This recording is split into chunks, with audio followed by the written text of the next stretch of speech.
गोकुळ नावाच्या एका सुंदर गावात एक छोटा मुलगा राहायचा. त्याचे नाव होते कान्हा. कान्हाला लोणी खूप आवडायचे.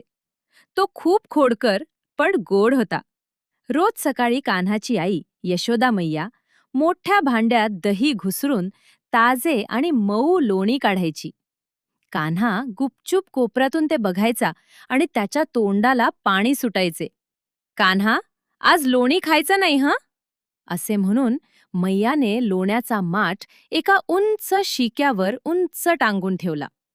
तिला वाटले की कान्हा तिथपर्यंत पोहोचू शकणार नाही. मैया बाहेर जाताच कान्हाने माठाकडे बघितले. त्याने खूप प्रयत्न केले. तो उड्या मारू लागला, पण माठ खूपच वर होता. कान्हाचा छोटा हात तिथपर्यंत पोहोचतच नव्हता. तिथेच कान्हाची लाडकी वासरू गौरी उभी होती. कान्हा हळूच गौरीच्या जवळ गेला आणि त्याने तिच्या कानात काहीतरी गुपित सांगितले. गौरी आनंदाने हंबरली. कान्हा चपळाईने गौरीच्या पाठीवर चढला. आता तो माठाच्या थोडा जवळ आला होता, पण तरीही माठ अजून थोडा लांबच होता.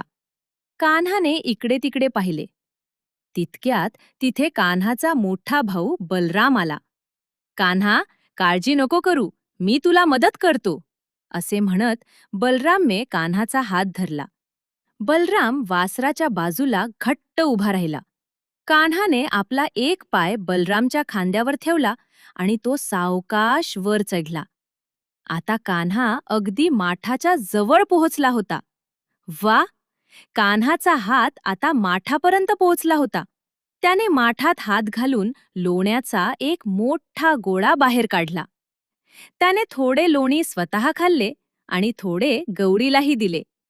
तेवढ्यात यशोदा मैया तिथे आली. कान्हाच्या तोंडाला लोणी लागलेले पाहून तिला हसू आले.